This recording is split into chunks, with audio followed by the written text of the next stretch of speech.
Hello friends, இன்றைக்கி நம்ம சேனலில் பார்க்க போகிறது சூர மீன் குழம்பு. இது வரைக்கும் மீன் குழம்பு வைக்காதவங்க, புதுசாக ஃபஸ்ட் டைம் வைக்க போகிறவங்க கூட இதை ட்ரை பண்ணி பார்த்தா ரொம்ப சூப்பராக ஈஸியாக வந்துடும். ரொம்ப டேஸ்டியாகவும் இருக்கும். இப்போ இதை ரெடி பண்ணுறதுக்கு இன்றைக்கி நான் 1.5 கிலோ சூர மீன் எடுத்திருக்கேன். ரொம்ப ஃப்ரெஷ்ஷாக நீட்டாக க்ளீன் பண்ணி எடுத்திருக்கேன். இப்போ ஒரு மண் சட்டியில் 3 டேபிள் ஸ்பூன் ஆயில் விட்டு கடுகு சேர்த்துக்கலாம். கூடவே 1/2 டேபிள் ஸ்பூன் அளவுக்கு வெந்தயம் சேர்த்துக்கலாம். இப்போ கொஞ்சமாக கருவேப்பிலை சேர்த்துக்கலாம். கூடவே 6 பல் பூண்டு, 2 பெரிய வெங்காயம் சின்னதாக கட் பண்ணி சேர்த்துக்கலாம். இப்போ இதெல்லாம் சேர்த்து நல்லா வதக்கிக்கலாம். இப்போ வெங்காயம் ஓரளவு வதங்கின உடனே ஒரு 4 பச்சை மிளகாய் சின்னதாக கட் பண்ணி சேர்த்துக்கலாம். கூடவே தேவையான உப்பு சேர்த்து நல்லா வதக்கி விடலாம்.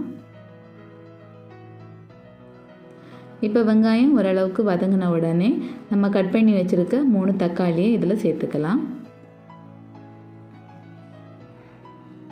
இப்போ நல்லா வதக்கிக்கலாம்.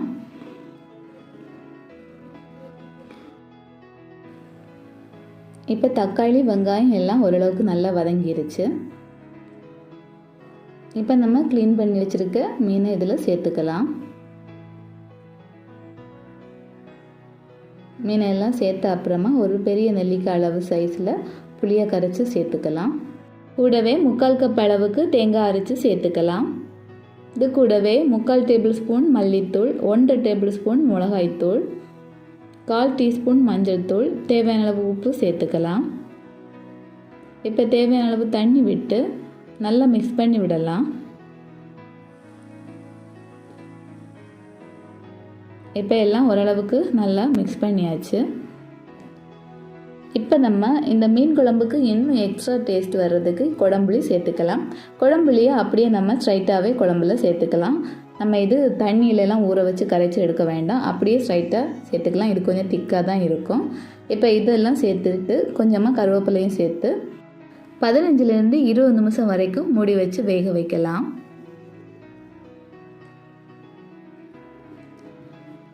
இருபது நிமிஷம் ஆயிடுச்சு. ஓப்பன் பண்ணி பார்க்கலாம். மீனெல்லாம் அழகாக வெந்திருக்கு.